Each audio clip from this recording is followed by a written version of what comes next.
Hello everyone, welcome back to my channel. This past week I decided to take on a challenge that was both exciting and a little intimidating. I spent a whole week living fully reliant on my faith, with God as my only rock. No shortcuts, no distractions, and definitely no fallback plans. I'm going to share what I discovered about the power of surrender and why Psalm 62 has been such a guiding light in this journey. In today's world, we're surrounded by messages that push us to rely on our own abilities, our finances, or the latest self-help trend. But the central truth of Psalm 62 is this: true security and salvation come only from God. And let me tell you, that truth is more relevant now than ever before. According to scholar Derek Kidner, the original Hebrew text of Psalm 62 emphasizes this point by repeating the word only in Hebrew over and over. That repetition drives home the exclusivity of our trust in God. It's like the psalmist is screaming, "Listen up! God alone is enough.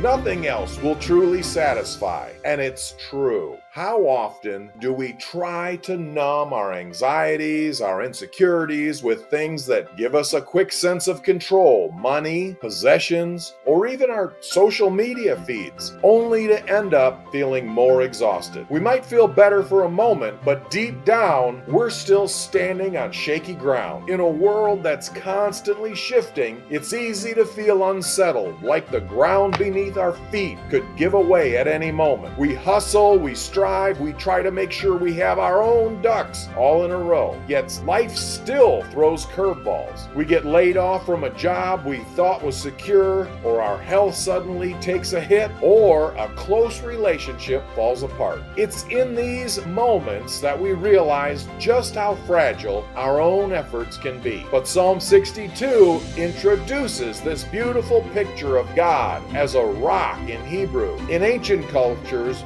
rocky high places were seen as the safest spots in battle. They offered a vantage point, protection, and a sense of security. If you think about it, rock formations withstand centuries of storms, winds, erosion, yet they remain steadfast. That's who God is: unchanging, unwavering, and completely reliable. I'd like to share a bit of my own story to illustrate how this truth has played out in my own life. A few years ago, I faced a major health crisis that completely blindsided me. One day I felt fine, the next I was sitting in a doctor's office, feeling a swirl of emotions, fear, confusion, and even anger. I had always prided myself on being self-sufficient, the person who had it all together. Suddenly, that illusion was stripped away. In that darkest hour, I turned to God. I remember literally opening up my Bible to Psalm 52, reading the words, "Truly my soul finds rest in God. My salvation comes from Him." I cling to that like a lifeline. No, my circumstances didn't magically improve overnight, but something within me shifted. I began to experience a peace that was completely out of step with my situation. I realized that while I couldn't control what happened next, I could trust the one who could. Fast forward a bit,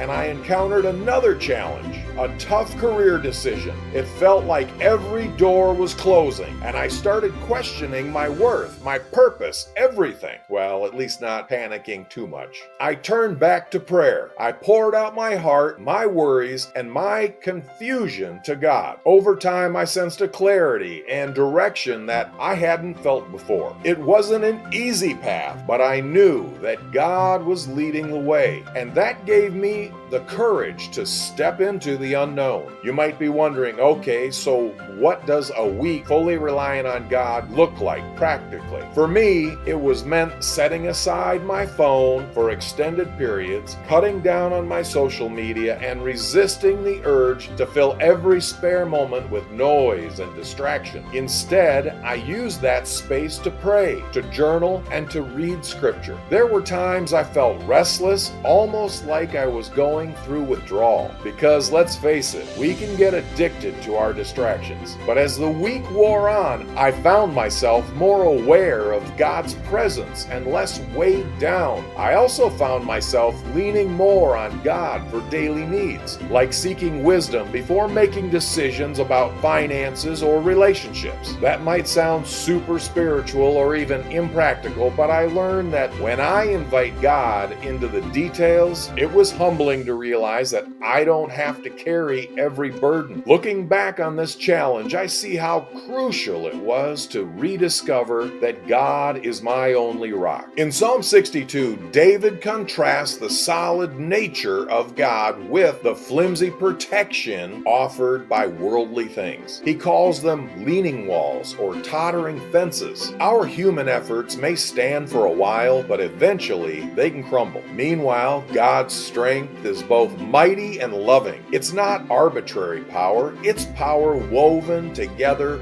with compassion. I want to leave you with a key reflection. In what areas of your life do you find most challenging to trust God fully? Maybe it's finances, career decisions, relationships, or even your health. Take a moment this week to bring those fears and uncertainties to God. Remember, trusting God isn't passive, it's active. Moment by moment choice to believe that He is who He says He is, faithful, steadfast, and unchanging. And that's the heart of Psalm 62. My soul finds rest in God alone. My salvation comes from Him. This rest isn't about escapism or pretending life's hardships don't exist. Instead, it's a confident assurance that no matter what storms blow your way, our foundation will hold firm. Thank you for journeying with me through this week of total reliance on God. If any part of my story resonated with you, or if you have your own testimony about God being your rock, please share in the comments below. Let's encourage each other to put our trust in the one who